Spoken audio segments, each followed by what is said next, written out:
Merci à tous les participants à cet atelier, Yasmina Asragui, Richard Narish, Michel Giraud, et notre atelier, je crois, reflète assez bien dans ses conclusions les interrogations, voire les contradictions qui traversent la réflexion citoyenne lorsqu'on s'interroge sur l'Europe. Alors je voudrais retenir quatre moments forts peut-être de la réflexion.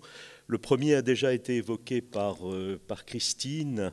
Lorsqu'on parle d'Europe, immédiatement on se pose la question de comment équilibrer d'une part la défense d'un système normatif de valeurs qui est celui de la démocratie libérale auquel nous tenons tous, mais en même temps sans perdre la logique des intérêts, c'est-à-dire sans être, comme l'a dit l'un des participants, bisounours, puisque nous vivons dans un monde, je crois que ça a été dit plusieurs fois hier, où la brutalisation des relations internationales est une réalité. Voilà, donc comment ne pas renoncer à construire en Europe ce que Joseph Borrell, l'ancien haut représentant pour les questions de politique étrangère, appelait un jardin, tout en étant conscient que la jungle conserve une assez grande place sur cette planète. Et donc, ce qui nous a semblé important, c'est de continuer à revendiquer un modèle normatif différent des modèles autoritaires, tout en assumant que face à M. Poutine et à bien d'autres, il faut avoir absolument la défense de nos intérêts, y compris nos intérêts militaires. Deuxièmement, nous avons eu une discussion sur le multilatéralisme, et le multilatéralisme non pas comme un modèle pur qui viendrait totalement se substituer au monde des rapports de force. Dans le fond, c'était le rêve des pères fondateurs de la communauté européenne au lendemain de la Seconde Guerre mondiale. Ils pensaient que, voilà, ils allaient imposer ce modèle du multilatéralisme en Europe contre la conception, disons, classique et plus réaliste des relations internationales. Or, je crois que nous sommes tous d'accord pour dire que ceci n'est pas arrivé et que donc le multilatéralisme, il faut le défendre comme surtout un régulateur institutionnel des rapports de force. Ça qui est important. Et en même temps, dès que l'on dit cela, on voit surgir, et je crois que le débat a été vif dans notre groupe, la question de l'association de ceux qui sont justement les potentats, les autoritaires, etc., au multilatéralisme.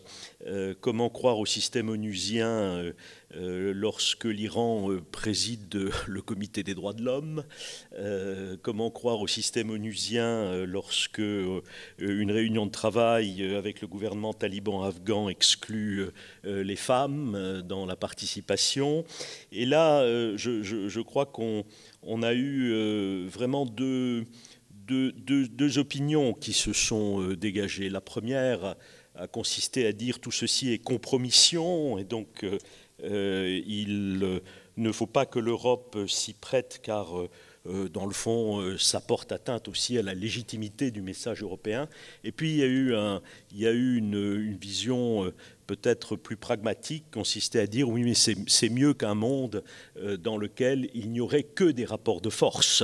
Et donc il faut continuer pour cela à promouvoir le multilatéralisme, car c'est quand même une contrainte institutionnelle qui, quelque part, vient réguler la force. On a eu aussi un débat sur la légitimité du multilatéralisme qui est très largement, historiquement, dans sa construction des règles. Aujourd'hui, c'est vrai, un héritage de la fin de la Seconde Guerre mondiale où les pays occidentaux dominent. Donc comment faire en sorte d'accepter la réforme sans que cette réforme soit un révisionnisme qui mène aussi à la disparition des valeurs universelles. Et nous savons tous que certains États, comme la Chine en particulier, souhaiteraient la réforme dans un sens qui promouvrait au plan international davantage les règles de la force et donc viendrait nier l'idée même du principe de droit international qu'est le multilatéralisme. Troisièmement, on a eu à un certain moment une sorte d'intuition qui est arrivée de la salle et qui nous a amené à constater que dans le fond, en période de crise, l'Europe n'est pas si mauvaise que cela. C'est-à-dire, elle a une capacité de réaction. Et là, bien sûr, l'un de nos participants médecins a souligné la mobilisation au moment de la crise de la Covid. Et en même temps, on se dit que, en dehors des crises, l'Europe a du mal à continuer à avoir cette capacité à agir. En quelque sorte, le problème de l'Europe, ça serait de pouvoir agir dans les moments de normalité politique. Et là, je crois que nous étions tous d'accord pour dire que ceci nous renvoyait quand même à une réflexion sur le système de la gouvernance. Dans le fond, lorsqu'on a des crises, immédiatement on est dans un mode diplomatique où les États, les capitales reprennent le dessus. En revanche, lorsqu'on est dans la normalité, là ce sont les institutions européennes et donc l'importance pour nous de travailler sur les institutions européennes, ce sujet souvent si ennuyeux pour les citoyens, mais inévitable pour notre réflexion, de façon à ce qu'il y ait, en dehors des périodes de crise aussi, une capacité pour l'Union européenne à délivrer. Quatrièmement, et c'est mon dernier point, Christine, on a finalement, de façon intéressante, très peu évoqué la question de nouvelles politiques publiques européennes. Ça, je trouve ça très différent du débat qu'on aurait eu il y a 20 ans, puisqu'on a souvent pensé que, dans le fond, la légitimité de l'Union européenne, elle ne venait que de la capacité à délivrer des politiques publiques. On a un peu évoqué la santé, et traditionnellement, lorsqu'on évoquait de nouvelles politiques publiques, on évoquait plutôt les politiques que nos amis britanniques ou américains appelleraient de soft power. Or là, la seule que l'on ait vraiment évoquée, c'est la défense. C'est intéressant, c'est la politique régalienne par définition. Je n'en dirai pas plus parce qu'il y a un atelier qui s'est consacré à cela.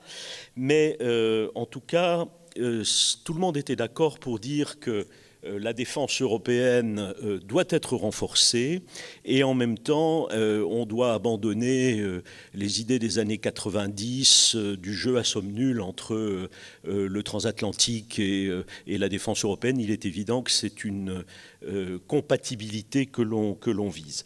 Voilà, je termine simplement en disant un mot sur, parce que c'était très intéressant, un sujet qui n'a absolument pas été abordé alors qu'on parlait d'avenir de l'Europe, c'est l'élargissement. Voilà. Et je crois que ça n'est pas tout à fait par hasard. Dans le fond, nous avons peu de débats publics sur cette question, alors que c'est un processus en cours. Les négociations ont lieu toutes les semaines à Bruxelles.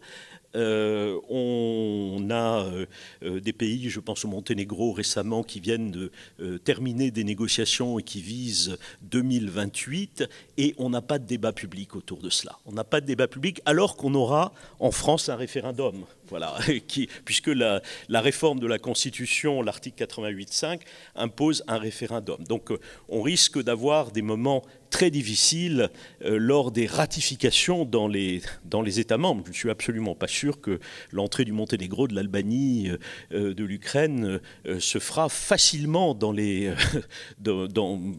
l'acceptation des opinions publiques. Mais ce n'est pas encore un sujet qui est à la surface et je crois qu'il faut que nous, au sein de l'atelier, nous l'abordions d'une façon très précise dans les mois qui seront les nôtres. Voilà. Merci encore une fois à tous.